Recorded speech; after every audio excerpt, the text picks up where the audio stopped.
Oki, Dadanastada, Ambawastich, Tansei, and good morning, everyone. Calgary, we are well on our way back to regular water availability, but we're not quite there yet.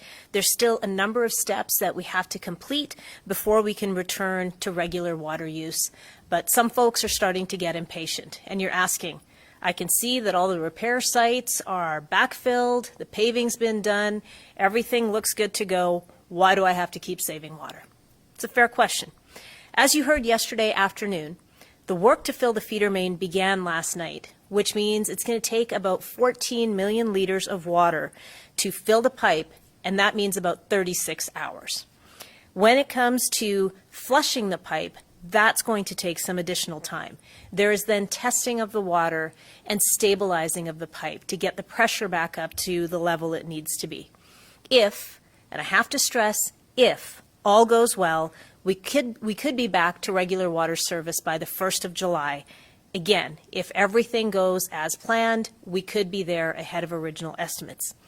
But this stage of the return to safe water is also one that presents the most risk. We are refilling and reflowing a pipe that received a major shock when it broke on the 5th of June. The shock from that rapid depressurization at that time means we must slowly bring the feeder main back up to regular flow and regular pressure. In the meantime, water conservation is needed so we don't put too much stress on the water system while it's being prepared to return to service. Some of you seem to be done with efforts to save water, and I understand how frustrating it is and how long this has been, but we need to keep doing more. We've seen a very steady and concerning trend of water usage creeping up in the last few days. Yesterday, we used 473 million liters of water, and it was another day of very high water use. It's hard to watch that, especially after a week of seeing that we were doing an excellent job of conserving water. We're starting to slip, and I hope we can get back to that safe place, around that 450 million liters used, so that we have citywide availability to get water to all of our homes and businesses, and also to get it to care facilities and hospitals, and to have water on hand for very important life-saving measures from the Calgary Fire Department. We have seen that that's been needed over the course of the last 3 weeks. We need to save water right now to make sure that we don't have more severe problems in our system, like reservoirs or taps running dry. Now is the time to keep up your efforts. We will be rewarded for them. At this critical stage, water crews need to finish the job. So every decision that all of us make, whether it's big or small, makes a very big difference in keeping water flowing to emergency operations and to all of our homes.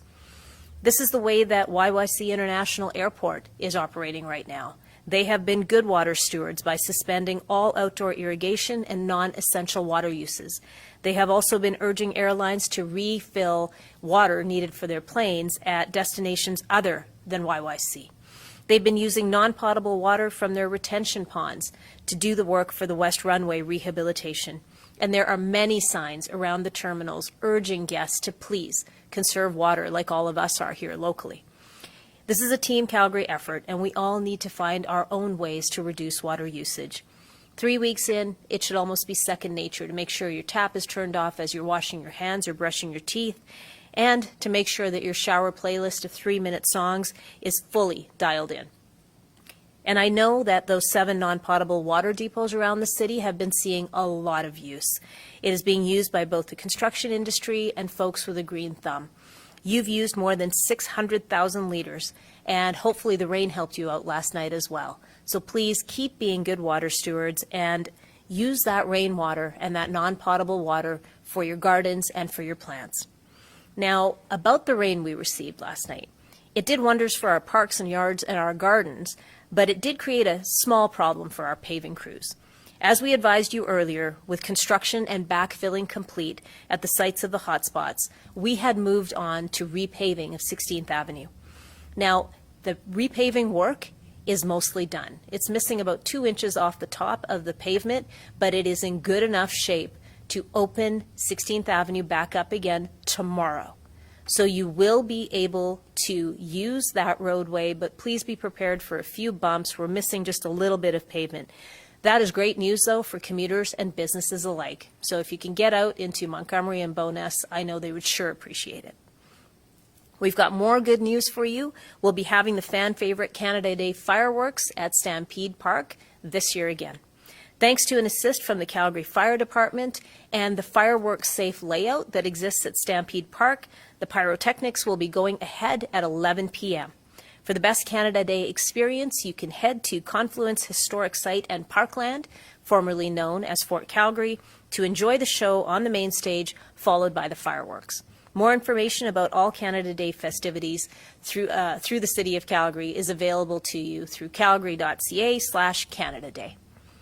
Returning now to the work that's being done underground on the feeder main, part of the return to service includes flushing, which could look a little bit like water is being run for no reason.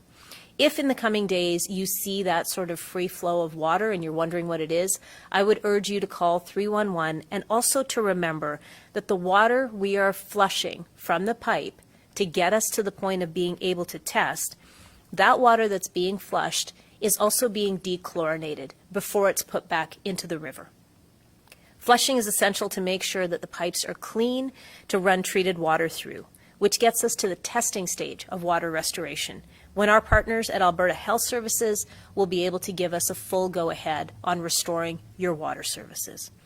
If things go according to plan and we have no issues or setbacks, we're about a week away from being in a place to gradually ease up on the water-saving measures that we have been asking you to take indoors. We are in the home stretch, but our eyes are wide open that anything could change at any moment, and each day tells us a little bit more about when we will be back into full water service. So let me put it to you this way. If you're baking something in the oven, you don't take it out 10 minutes before it's done. If you're writing a paper for school, you don't hand it in without the conclusion being written. And if you're doing renos in your kitchen, you don't stop the work without hanging the cabinets back up and finishing the painting. In the same way, we need to finish this job of restoring water service to our city. And this is the stuff you can't see. It's the stuff that's underground. But we are coming to you each day at 8:30 and 2 p.m., letting you know what that work is that we're doing in the pipes. Remember, we're filling, we're flushing, we're testing, and then we are getting to stabilization.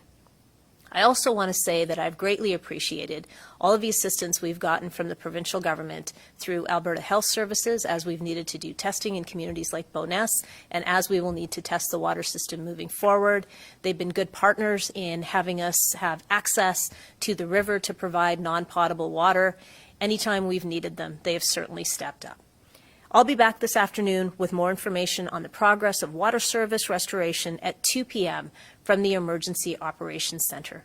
Until then, be well, be good water stewards, and take care of each other.